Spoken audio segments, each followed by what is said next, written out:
The video you are about to watch was made for entertainment purposes only.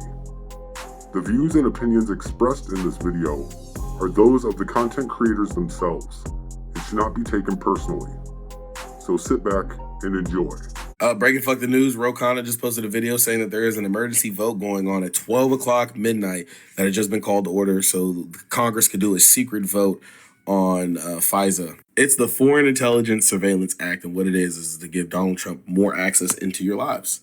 It's going to give Donald Trump ultimate power, is what this administration wants, and they did it at midnight for a reason. Singer David has finally been arrested by the authorities for ending his girlfriend Celeste's life. You probably don't know who David is. His name is D4VD. He is a famous rapper, and he was actually the most searched person on Google all of last year. Well, last year, a girl that he was allegedly involved with, who was only 14 years old, named Celeste, was found in the back of his Tesla unalived. David maintained that he had nothing to do with that. The car was impounded. He did not know anything about Celeste being in the trunk. However, people on the internet were quick to point out that he was actually responsible. So many people said that David was the one who ended Celeste's life, and authorities did nothing about it.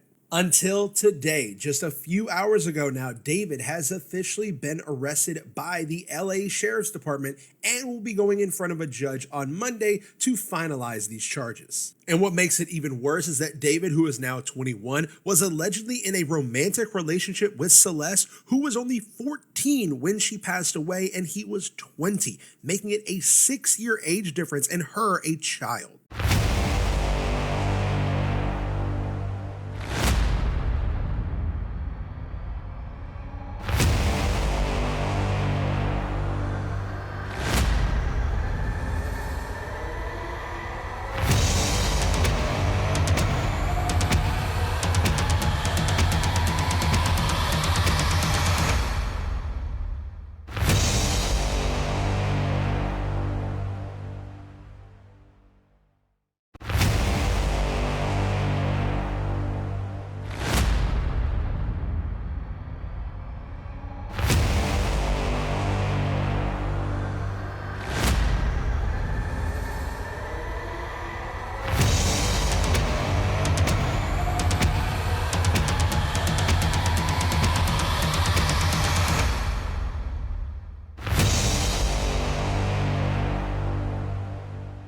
What's that?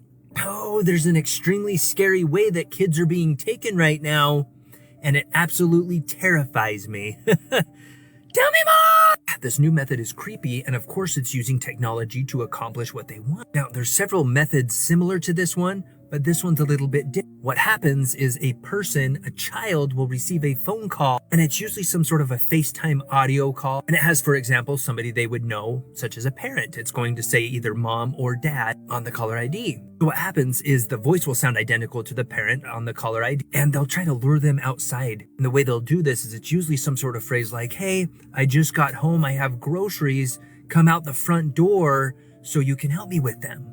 So not thinking anything of it, what will happen obviously is they'll go out the front door to help their parent, so they thought it was their parent, but then at that moment, they are then taken and long gone. This is absolutely terrifying, and we need to start creating code words for our kids to know it's us and not somebody else using our voice. Okay. The 2026 Iran war is not about nuclear weapons or freedom. It is a manufactured crisis designed to spike oil prices and lock in the next phase of control. That's a heavy claim. Walk me through the receipts. Oil prices jumped over 40% in the first few weeks, exactly like 1973, 1991, 2003, and 2011. Every major Middle East conflict conveniently creates an oil shock. You're saying the pain is intentional? Yes. Then they roll out the solution, electric vehicles. They tell you EVs will save you from high gas prices. But most people can't afford a $50,000 electric car when everything is already expensive. So what happens when they can't buy the EVs either? Exactly. Then comes the next step they already have planned. 15-minute cities. Everything you need. Food, work, healthcare, locked inside a small zone. Your movement, spending, and behavior scored by AI in real time. This is convenience disguised as a cage. Precisely. Higher oil prices create the crisis. EVs offer the expensive trap. 15-minute cities finish the job. This is not random foreign policy. It is economic warfare. Wait your turn and follow instructions. Then they told you, get a job, work 40 hours a week, give half of it to tax, retire at 67 if you're lucky. That's not a life. That's a script. And most people don't question it because they're too tired from living it. But once you see it, you can't unsee it. That's when you realize freedom was never going to be handed to you. You have to build it. And that's why I teach digital products, because ownership is the only way out. No boss, no begging, no clocking. You move differently. It was designed to use you. Break the script or stay stuck in it. So apparently there's now rumors that Ready or Not, the first and second one, they're about the Rothschilds and what their family does and how they keep it in the family and how they keep the money and all of that shit. Yeah, and I think that that's super creepy, especially the more we're learning about the Rothschilds and how they basically rule the world and own all the money in the fucking world. I think that's interesting. And there's apparently a rumor going around that there's a woman that survived that said, like, marriage scene and, like, something like that happened in Ready or Not, like, it happened to her. It's a real thing. 40 senators have sponsored a bill to make sure that you have to upload your driver's license before you can use your First Amendment on the internet. That's what they want. That's what this bill is. This bill is designed to make sure that they have your home address before you can actually post about anything on the internet. The bill is Senate Bill 1409. 40 senators have sponsored it, Republicans and Democrats. This isn't a left or right issue. This is a speech issue. And they call the bill the Kids Online Safety Act, or KOSA for short. But in reality, this is some garbage to make sure that they know where you live when you post.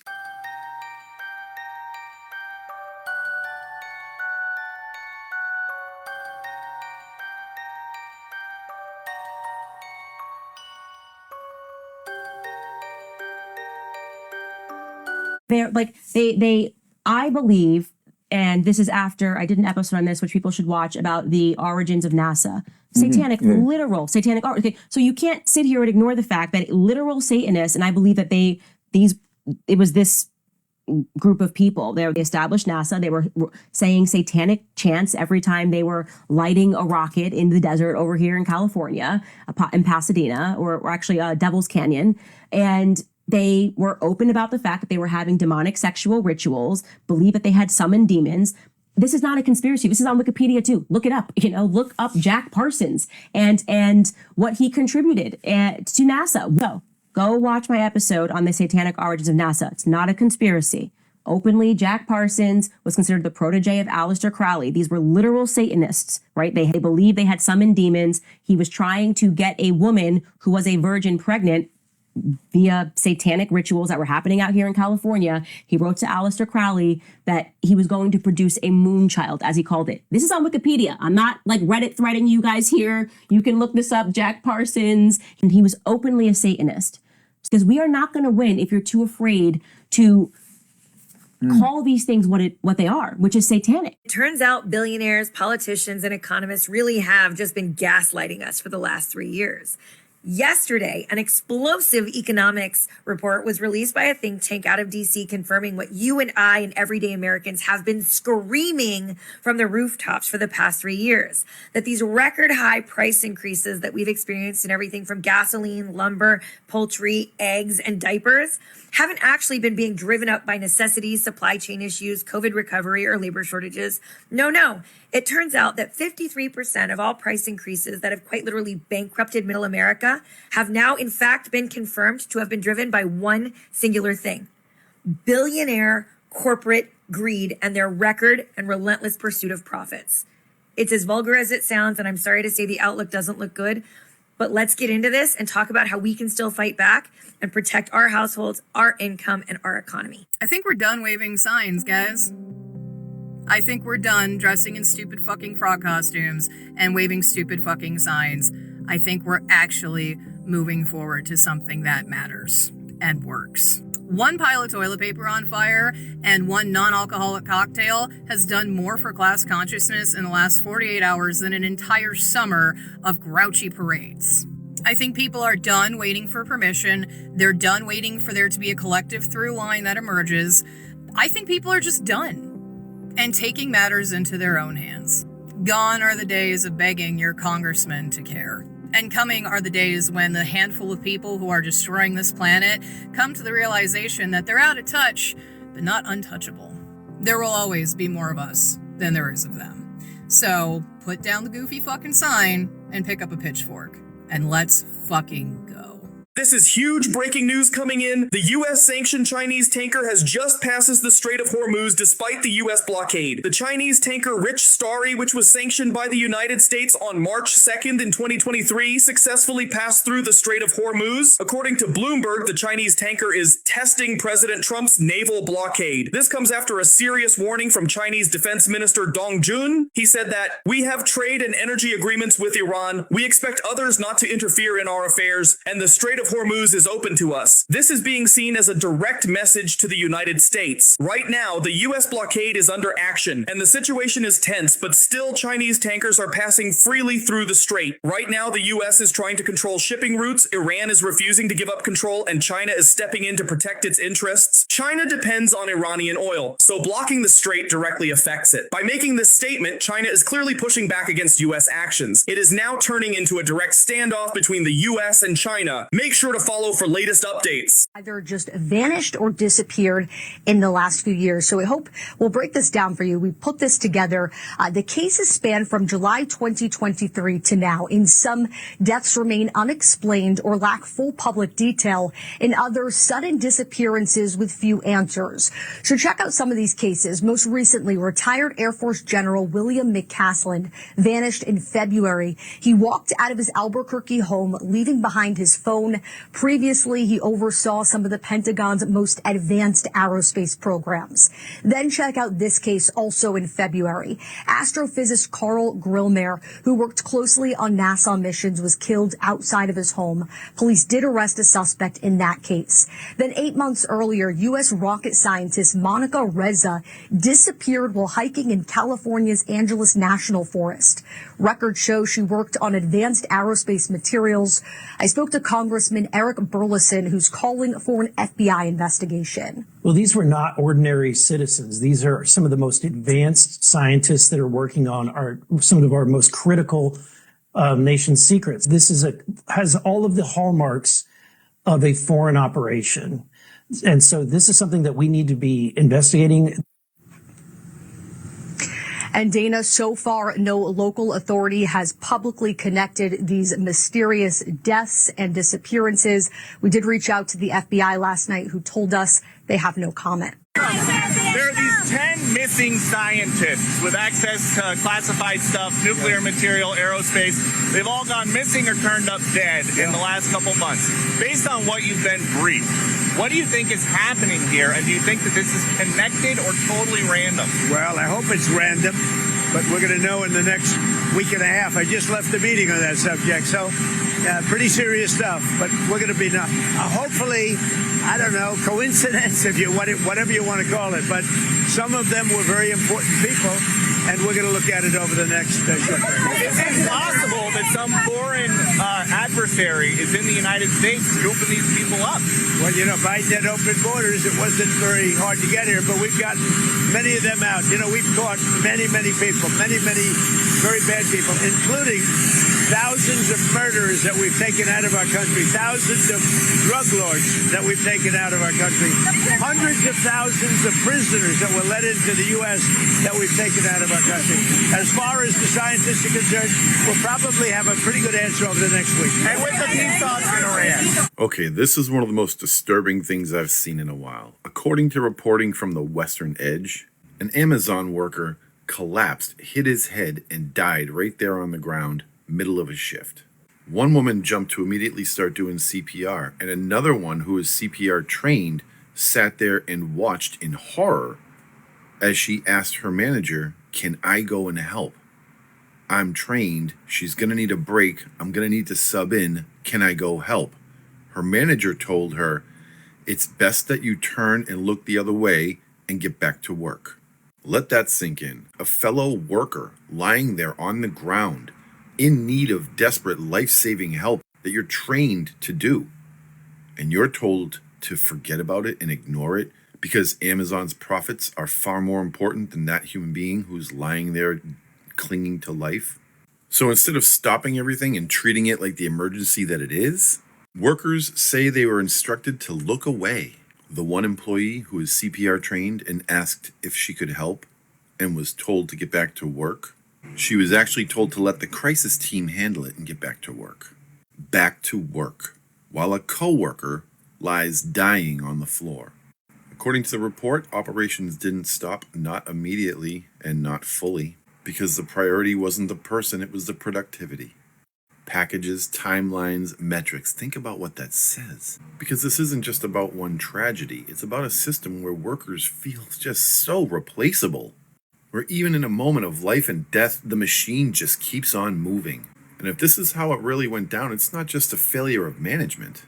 You're about to see the real reason why you have seen nothing happen with this Epstein list. Where they're trained. And when they're trained and they're able to come out and look older, then they can get in the car with us and go to do the clubs.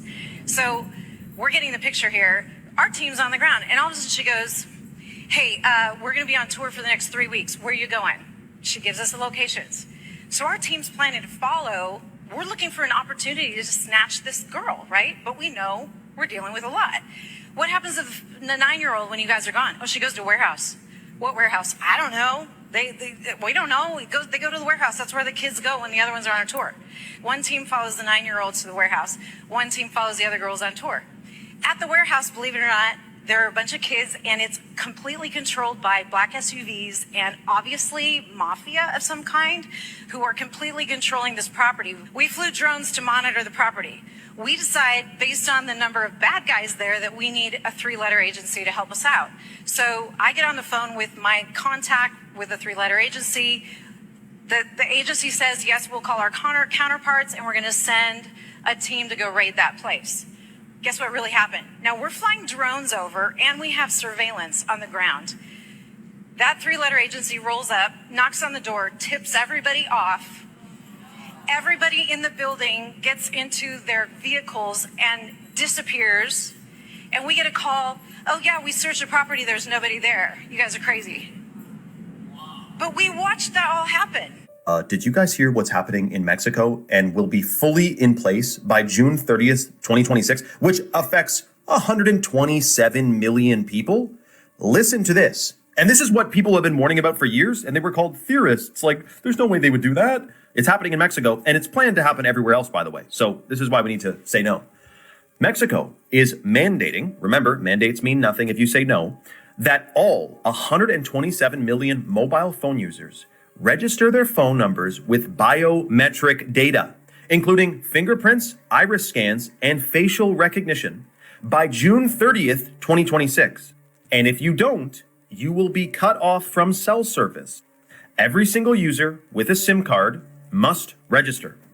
All phone lines, including prepaid/Amigo lines. Now, they say this is to boost security, and unauthorized or unregistered lines that's going to face suspension.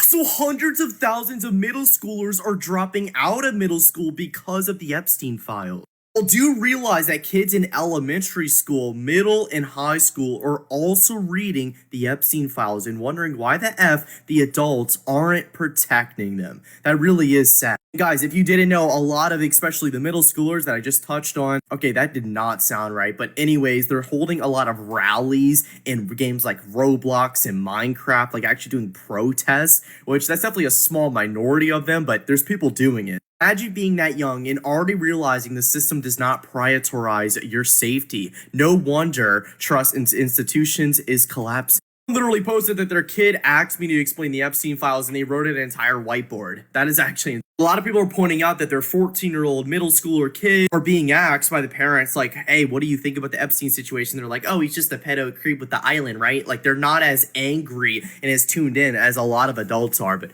Hi, I'm Maxwell Lahin. and I am a physicist, inventor, entrepreneur, and, well, I guess change maker. I'm 13, and I feel like I can change the world, and I've already started my positive impact on it. What have you done? How have you changed the world so far? So aside from inventing a whole bunch of different stuff that probably won't matter now, but my most recent thing, which has gotten me a little bit of attention online, is my energy device, where I extract electromagnetic energy from everything around us and convert it into electrical energy. In other words, a stream of unlimited energy. So, you know. So, do you think you can solve our energy crisis here on planet Earth? I believe I will, and I believe I already have solved the main problem. Now it's just a matter of, getting this out there. And what do you need to be able to get this out there? You just need somebody to watch this video and say, here's some money, or what do you need? Well, all I can think of really is support. Throughout history, people like me have been prosecuted and killed, murdered, and a lot of other very horrible things. And if I have support from a lot of people, I don't think that that will happen in our modern day and age. We're a little bit too civilized for that. So all I'm saying is that if you think the world should be a better place too, then, just support. Do you know who he is? Why are you taking pictures of them? With them? No, why? Come on. Yeah, I'm gonna watch you. Go home. You go home. No, not you. You stay here.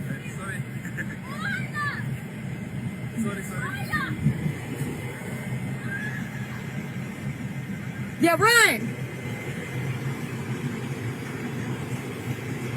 Hey! Walk with them! Prince! Walk with them! Walk them home! You're not Prince, you look like Prince. But you, I know you, walk with them. I don't know who this guy is, but he's taking pictures of them little girls. Go. Take them home. Them right there, take them home. Make sure they make it home. Janaya, I forget her name. Yeah, Janiza. Yeah, her. Make sure they get home. I don't know who that guy is, but he was taking pictures of them.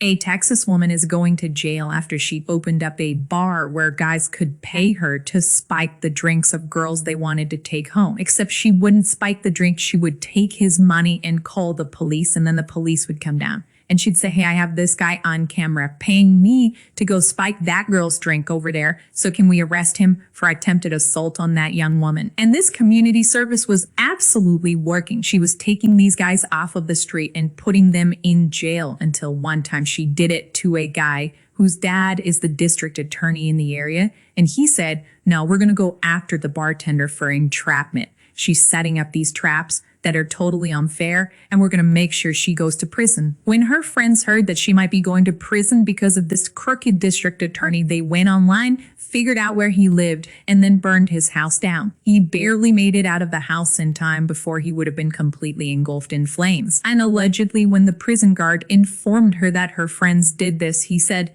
"Isn't that a shame?" And she said, which part? His house burning down or him getting out alive? Breaking fuck the news. Ro Khanna, the one that originally reported that the Republicans had called a secret vote at 12 a.m. midnight tonight, or this morning, whatever you want to say, to vote on FISA, the authorization to basically do surveillance on American citizens, did not pass. And this is what Ro Khanna had to say. Well, first he said this: they have called us back at midnight to cast a secret vote to reauthorize FISA while America sleeps. A yes vote gives Trump more power to surveil Americans. Every Democrat must vote no. Everyone who loves the Constitution must vote no. Ro Khanna said, we just defeated Johnson's effort to sneak through a 5-year FISA authorization tonight. Now they will have to fight it in the daylight tomorrow. So that means the nays won. It did not go through. That means they are going to 100% address this in a few hours when everybody gets back up. The Republicans definitely tried that shit, but, apparently it did not go through, and this is kind of important. So no sleep for me. Yay.